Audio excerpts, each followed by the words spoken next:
You're tuned in to Big Jake on Plenty of Fists Radio. That's right, everybody. Welcome to Plenty of Fists MMA Radio. We have got a very special segment. It sometimes pains me to have to bring up these types of topics, but I recently read a very groundbreaking article, and I felt it my duty to bring on the man behind the story. Now, this story broke a few days ago, and it's been getting a lot of traction in the MMA world. And it would be remiss of me not to follow this up with an in-depth interview. It would be remiss of me not to give people a voice and to understand and to clarify what exactly is going on in the city of Edmonton. The Edmonton Combative Sports Commission being investigated for bylaw breach and conflict of interest cover-up in Cody McKenzie suspension case. Now, for those of you who remember, Cody McKenzie fought Edmonton fighter Andrew McInnes on the World Series of Fighting number 18 card, February 12th, and Cody was suspended for an intentional headbutt. Now, realfightstories.com is a website that has come out with an exceptional bang. And in the style of this writer's writing style, this is very common. Mike Russell is the name. You have heard of him through writing for such top magazines and publications as UFC.com, UFC Magazine, Yahoo, former editor of Cage Potato. He joins me right now. He is the editor of realfightstories.com, which you can find on our website with the links up. It's a real pleasure and an honor to welcome him, Mr. Mike Russell. How are you? I'm doing great, man. How you doing? I'm doing wonderful. Thanks for joining me. This is a groundbreaking story, man. This is something you've obviously been working on for quite a while. Yeah, it's been, I think, about a month that I've been working on it since the fight. It actually originally started, I spoke to Cody McKenzie for the first time. I think it was the day or two before the fight for a story for Yahoo Sports that ended up not going up. But as I was talking to him and he was kind of filling in some of the blanks before the fight of some of the things that were going on, you know, how he'd been coaxed out of retirement to take these fights, just kind of wanted to know the backstory. And as he got talking about it, a lot of things just kind of struck me as odd.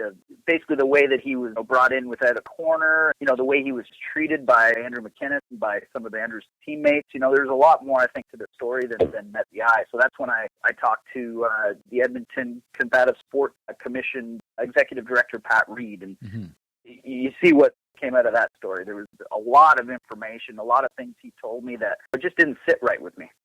Right. And it's, for anybody who has not had a chance to go and read the story, I suggest you do so. Again, it's realfightstories.com, a very fascinating insight into the world of Mr. Pat Reid. Maybe give our listeners a bit of background, Mike, as to who exactly Pat Reid is. Obviously, he's the executive director, but what history does this guy have and what credentials does he have to run the sports commission there?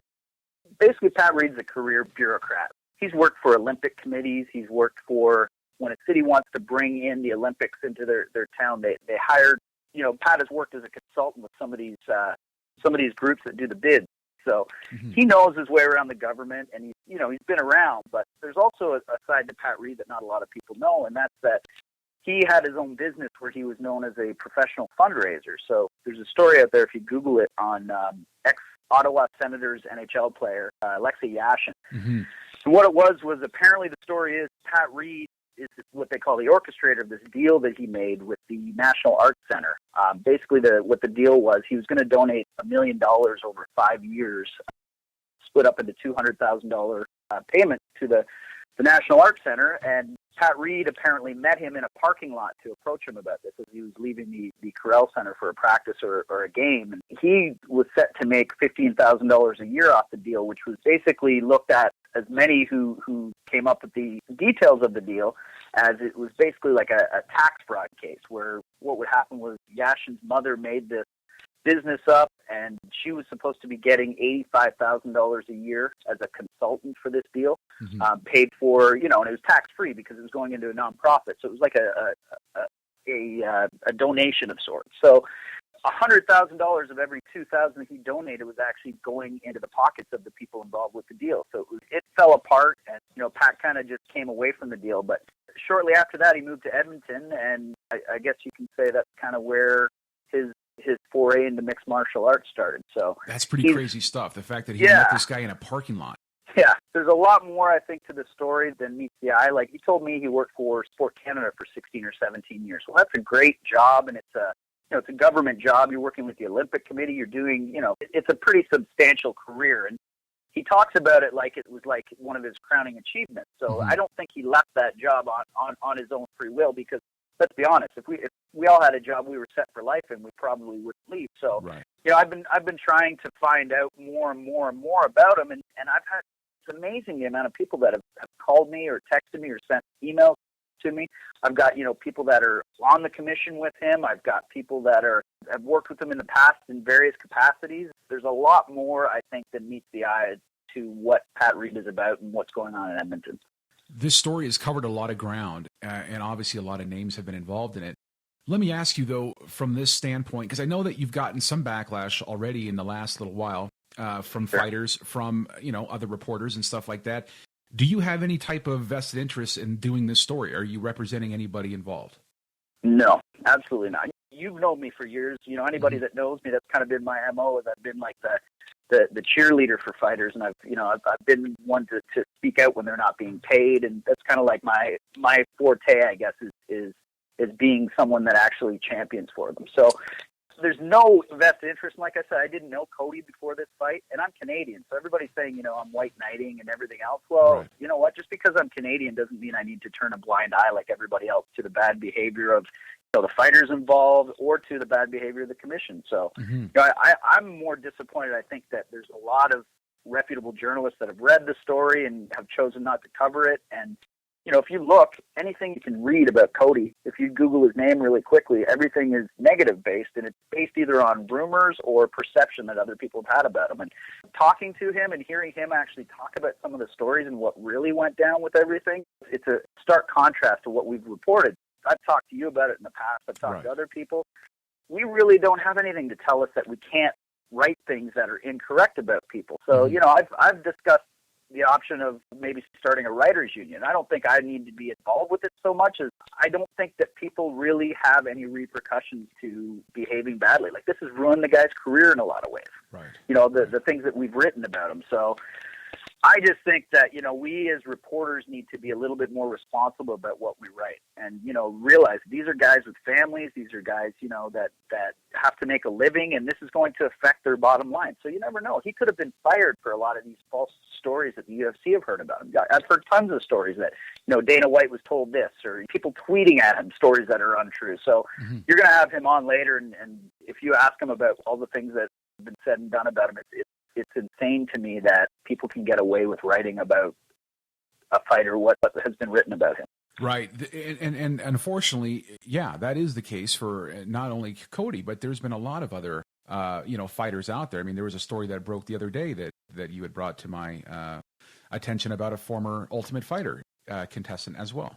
Oh, Jason Thacker. Yeah, that was a great story by Chuck Mindenhall over at MMA Fighting. And it's, you know what? It's a cautionary tale to fighters. I think especially you look at the fact that it was the Ultimate Fighter that they basically brought him on and kind of, exploited the fact that he was not a very good fighter and didn't have a lot of experience, and exploited the fact that he was different and had this thick Canadian accent. And you know what? It's to what ends are we sacrificing these guys? We've made our minds up about a lot of guys. You know what? There's a lot more victims, I think, of the way that we've portrayed people. Like, you look at guys like Chris Lieben, I don't know. There's a lot of cautionary tales, but I think that we are to blame as an MMA community for the way that we've treated a lot of these fighters and for creating monsters out of guys that are just, regular men like us.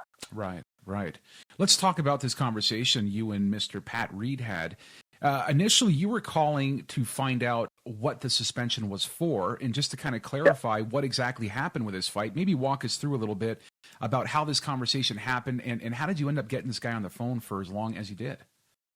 Sure. It was, I sent him a message. I think it was the morning after the fight. So I didn't, usually guys are sleeping in because they're up all night, dealing with all the paperwork and everything else. So usually commissioners will get back to me later in the day, but Pat was maybe the reason why he was so forthcoming with me was because he hadn't slept yet, or maybe, I think a lot of it is that he really just likes to talk about himself. So, as I pointed out in the story, I've had some people point out the fact that, I'm no psychologist, and for me to say that he's a narcissist, it's not really fair and whatever. Well, I've talked to probably upwards of 20, 25 people that know Pat very well and have worked with him and have dealt with him. And every single story that comes out, basically corroborates my claim that he's a narcissist and that he doesn't really care about the things that he says he does, like safety and everything else. It's all just, he's been programmed to say that because that's what the city of Edmonton likes to hear. But, when he says one thing about this is what my mandate is, and then other things come out of his mouth that are clearly against what he's actually saying and polar opposite, you start to get a feeling that maybe this guy isn't telling the truth about everything. Right. Now, when you did call and ask about, because Cody was ultimately handed a 90-day suspension for the headbutt against Andrew McKinnis. When you look at the video of this fight, what did you see, and was the suspension, was it justified? Well, it's funny because I'd seen something that I'd never seen any other promotion do before. And that was, I was waiting to see if the video was released so I could actually watch it again before I really made any judgment about it. Mm-hmm. So the next day, World Series of Fighting actually sent out to all of their media members a clip of the Cody McKenzie headbutt. And they never really led into it. They never showed the fact that, that Andrew McKinnis had actually headbutted him earlier and got a warning, or that, the hair pull was kind of cut off. There was more than one incident. Plus, I'd already spoken to Cody earlier and had heard some of the stories about how he was being accosted by Andrew McKinnis and by some of Andrew's corners like Sheldon Westcott. And I knew that there was a lot of, and the fact that he was flown in with no corner, he's in this very, very, very hostile environment, and he's got no one really to back him up. So after I talked to him, I basically got that kind of feeling from him that he felt he was on his own. There was actually one thing that Reid told me in the rules meeting that referee Kyle Cardinal told everybody that if they played the three-point stance game where fighters kind of touch the mat, avoid getting kneed in the face and everything else. Well, because he said that people play that too much, he said if they kept relying on it, he was going to let them get kneed or kicked in the face and not call it as a foul, as revenge. I don't know the exact words because I'd have to go back and listen to the tape, but Pat Reid told me specifically about this. So, in Cody's eyes, he's in this different country. He's on his own. He's got guys up, yelling in his face about how he's nothing but a fisherman and he can't, how he's not making any money and he's a joke and he's this, that, and the other. Right. Meanwhile, they knew that they called him out on 7 days' notice to fight. And if you look at the fact, too, he was coming in to do them a favor. So, he's got this already kind of bad feeling that he's taken this fight. And then he's got, physical confrontations. He's got a referee saying he's going to ignore certain rules. And in his eyes, he said that he didn't hear any of the warnings for the two fouls that happened to him before that. So he said, his words were, well, you know what? I thought we were in a street fight. I thought it was every man for ourselves. Should I have done it? No. But in the same sense, I wasn't about to let this guy keep fouling me without any repercussions. So, I think it's kind of the old school fisherman side of him where somebody wrongs you and you don't get any, there was nothing done in his eyes to try to prevent it. Nobody broke up the fight. There was one actually that there's a video of, but apparently there was a time right before he walked out that he was actually accosted by Westcott. So, there's a lot more, I think. All this? That's exactly what my point was. I asked him that. He said nobody was there. Nobody broke it up. He finally, I think another coach actually that was in the dressing room with him actually stepped in and broke it up. But you know what? How come there's no repercussions for any of that? The commission should be looked at alone, because here's the thing. We've heard stories about guys, getting in fights before an actual main event or before a big event and getting injured, and then the show's off. So, there's a lot of, I think a lot of people need to own up to what they've done. So, the fact that it's all being covered up and it was illegally handed down, and I think it was more motivated by personal bias than anything else, I think that needs to be investigated. But the problem is, the guy that's investigating from the city right now is actually the guy that hired Pat Reid. And he's actually, if you go, I've sent you a link. Actually, I'll give it to you for the story.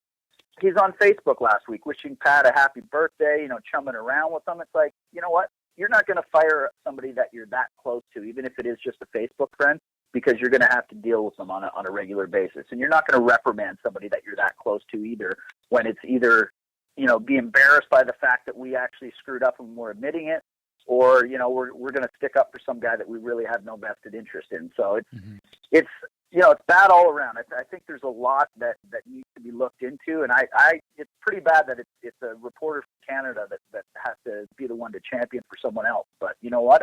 Nobody else seems to be doing it because nobody's actually picked up the story. A lot of people have read it. Right. Not one person has shared it on any other news site. And you know what? I think that's telling about the misconception that everybody has about Cody. Well, there's definitely a different culture in Edmonton when it comes to the commission. I mean, I've heard rumors, I've read different people's takes, and frankly, I never really was overly interested in it unless it was something that affected either myself or maybe one of my fighters at the time.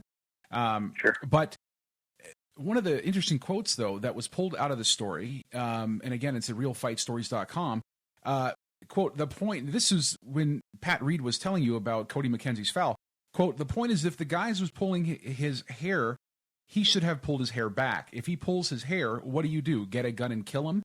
That's typical American mentality. I was wrong, so I killed the bugger. There's an eye for an eye, but not an eye for a life. You get your hair pulled, so you should destroy his orbital bone and end his career and give him a concussion and put him out for 6 months? I don't think so. This was something that Pat Reid actually conveyed to you. Yeah, he was, you know what, there's a lot of quotes I didn't use that he actually gave me, but the recurring theme for Pat was that he had something against Americans. And you know what? He's been reprimanded several times by the ABC for, you may recall a few years ago, he actually decided they were going to use pride or dream rules for a fight. Correct. And he went, that was on his own doing. There was no vote for it. He just decided it. So, he's telling me about how unsafe all these things are and, this headbutt and everything else. Well, he was the same guy that approved knees to a grounded opponent and stomps to a grounded opponent a few years ago. So, it just doesn't make sense. So, he's telling me all these things about how, Americans are this and Americans are that. And, there was even a point, kind of an off-the-cuff remark where I said I hadn't been able to get in touch with Cody yet. Mm-hmm. And he made a remark basically that he's probably still out partying because that's what guys like him do. So he had his mind made up, I think. Yeah, before all this happened. And the fact that they went into this meeting and nobody spoke to Cody to ask for his side other than the referee that was in the cage. And you know what? You're heated. Cody even admitted that, he said, I said, well, he pulled my hair, whatever. Well, that's not really an investigation. And take that as, that wouldn't hold up in court that somebody said, well, tell him not to pull my hair. He never said, yes, I did it. Well, if they did a full investigation, took a few days, they'd realize that there was way more to the story than meets the eye. So, I don't necessarily disagree that he should have gotten a disqualification, but there hasn't been a precedent set where somebody's gotten a suspension like this, even in boxing or MMA. Mm-hmm. I brought that up to Pat Reid, and Pat Reid told me that he shouldn't be bound by all these different precedents and rules, which, that again went to the whole theme of he doesn't really follow rules. And he kept telling me that, telling me basically that there's different interpretations to different rules, and they kind of, they pick and choose which ones they enforce. Like, there was this whole, it didn't sit with me very well that he was letting on that they could, make up their own rules and make up their own punishments, especially when you look at the facts. Like, Andrew McInnes received an award for Edmonton Professional Fighter of the Year for 2014 a few weeks later that all of the commissioners voted on. So There's a lot more to this story, I think, than meets the eye, but it's the bottom line is I don't think it's about the headbutt, and I don't think it's about, the beef between McInnes and Cody. That's kind of a footnote in this situation. But I think what we need to be looking at is the fact that there's a problem in Edmonton and somebody was treated unfairly. It doesn't matter where he's from. And it doesn't matter the fact that, there was a foul that was involved or that people, hate on Cody McKenzie. I think we need to look at this. And you know what? The problem is there's nobody to stick up for a guy like Cody McKenzie. He doesn't have a manager.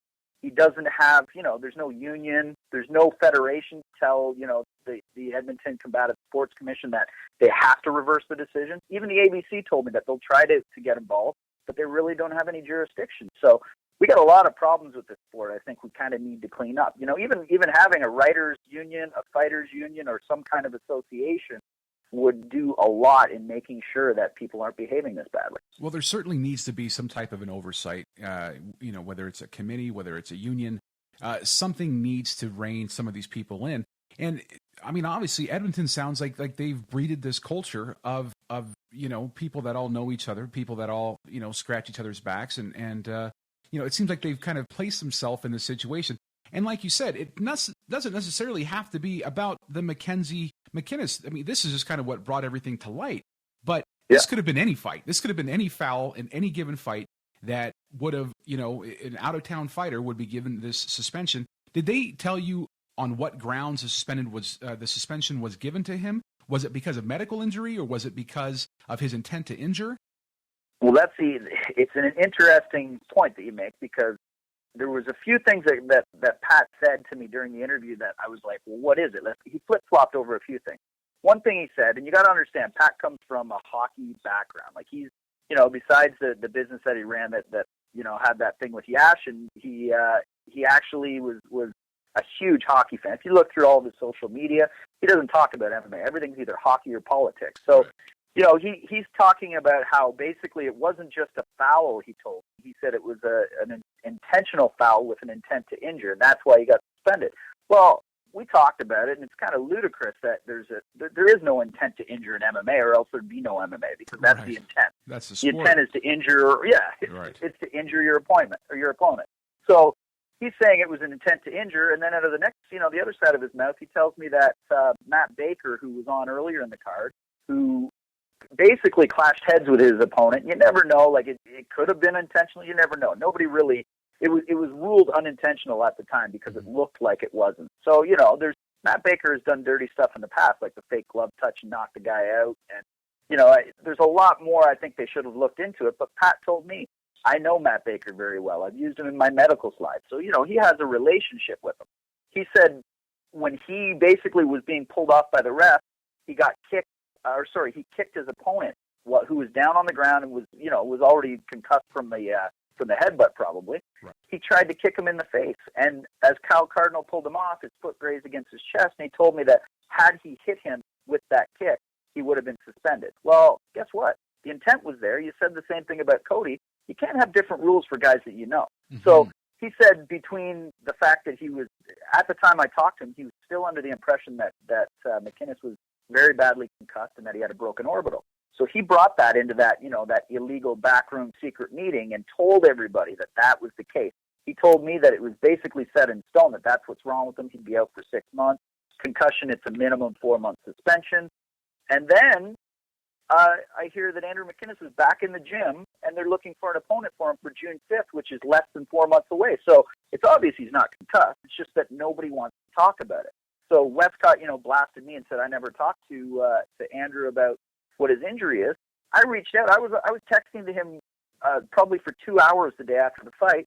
He was supposed to get back to me with the prognosis, and he never ever did. So, I gave them the opportunity, and I've asked them both publicly because they both, harassed me online and called me names and told me how terrible of a writer I am. But you know what? You can't just say that somebody's wrong without telling them why they're wrong. So I stand by all my sources, and I've got, audio recordings. I've got a lot of evidence for everything that I reported on. So, you know what? If they wanted to talk about it on the record about what's wrong with my story, then great. But you know what? They can't claim that he has a concussion if he doesn't, because it will screw him for his next fight. So, you know what? I don't know how injured he actually was because he never told me, but I know he doesn't have a concussion, and I know he doesn't have a broken orbital, and that's what they based the suspension highly on. Like, Pat Reid told me that he told them that, you really have to make sure that this punishment fits the crime.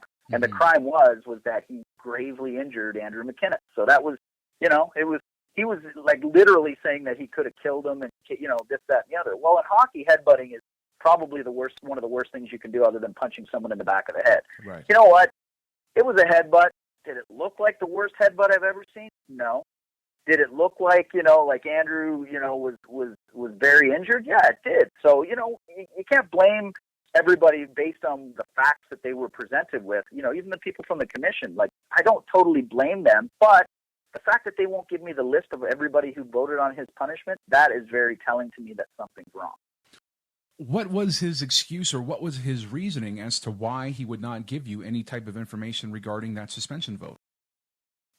He didn't give me a reason. I asked because as soon as he said it piqued my interest, because he said, well, we've got this group. It's a technical committee made up of, all these, like, he said it was made up of local coaches and trainers. He said, some wrestling guys, some jiu-jitsu guys, some fighters, blah, blah, blah, blah, blah, like just off the cuff remarks he was making. And I never knew, I never thought anything about it. And the story was just going to be, this is how they came about the decision, until all of this stuff started coming out. And then I looked into the bylaw and realized that technical committee was against, the bylaw basically says that you can use committees for anything but coming up with a decision on any fighter's punishment or license or anything like that. So, I think it was, they realized that they did it and they decided to cover it up, because I've talked to other people in the commission, like the chair of the commission, Ron Goltz, and I brought this to his attention because he was supposed to investigate that and the fact that there was a conflict of interest, and he turned into defense lawyer. He's a lawyer with the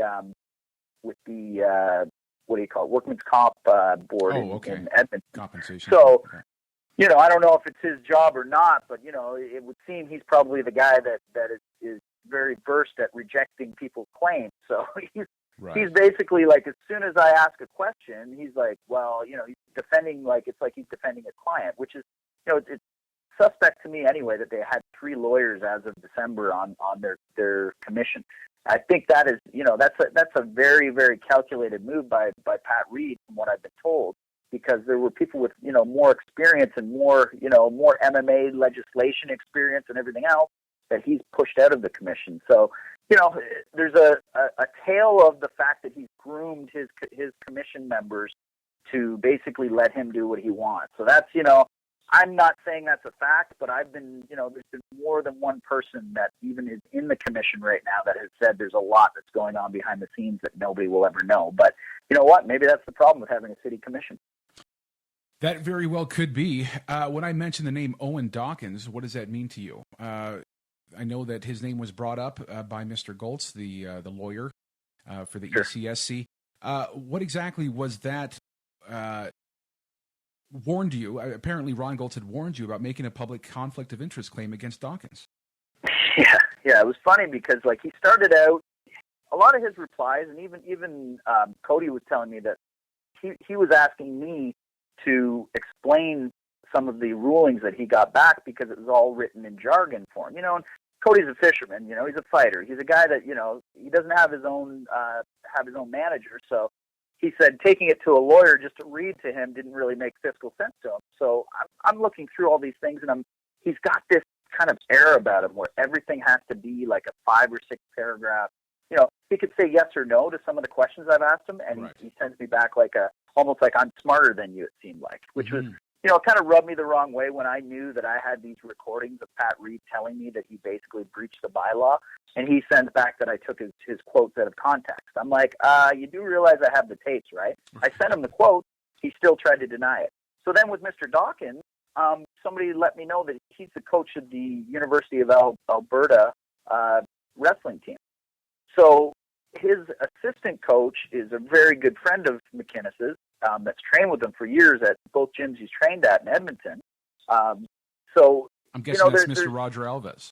It's Roger Alves, yeah. Right, so, right. And again, there's no I'm not saying it's anything bad, but the fact is, I've got very good tips and reasons to believe that he has trained with Dawkins and with Dawkins' team at the wrestling club. So, you know what? If that was me, the same as, the guys that I've helped out with their careers, I would never write a story about them or vote on, do I think Kurt Southern deserves a suspension? Because guess what? That's a conflict of interest. Right. So I would step away from anything like that. You gotta, and there are times I've looked through all the notes of all I've done such due diligence on this. If you go through some of the Edmonton, the minutes from some of the meetings that they've used, there have been times where Dawkins has said that he has a conflict of interest and can't vote on things. So he stepped away from other votes.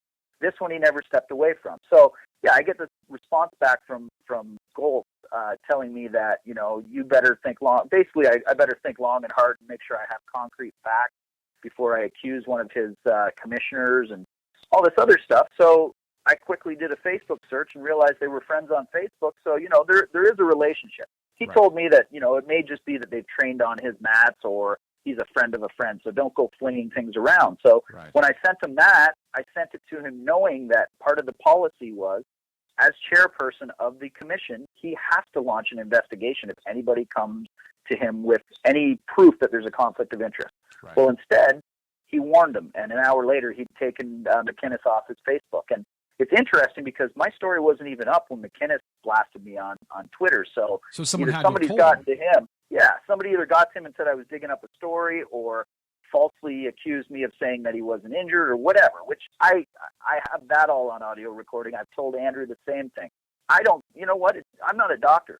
It's not up to me to see who's hurt. And he's the one that's got to live with whether he was hurt or not. And if he was hurt, that's too bad. I feel bad for him. And you know what? Cody did get suspended, but, it cost him $3,000 win bonus. It cost him his next fight. He was supposed to make up to $7,000. So that's $10,000 plus insult to injury. He'll tell you a story about what happened to his purse after the fight. I'll leave that up to him. Well, yeah, I'm hoping you can stick around for this interview, Mike, if I can just keep you on. And, man, so much stuff going on out there. Obviously, man, this is just some very, very disappointing stuff. And this story is a lot bigger than just Cody McKenzie and Andrew McKenzie. And, of course, I invite anybody on to come on and discuss their side of it and to discuss what exactly took part in this fight and what exactly happened. And it's just making for some very interesting stuff. And I'm hoping these things get cleared up and perhaps Mr. Russell can shine a light on some of the further communication that he had with Mr. Reid. This is just a 10-minute segment, you guys, of Mr. Russell's conversation with Pat. And this conversation almost lasted an hour. So over the next few weeks, we're going to be talking to Mike. We're going to be bringing him back on to discuss more of this groundbreaking story. But in the meantime, stick around. We're going to be coming back with Cody McKenzie and, of course, editor of Real Fight Stories, the man who brought the story to our attention, Mr. Mike Russell. Stick around. This is Plenty of Fist MMA Radio.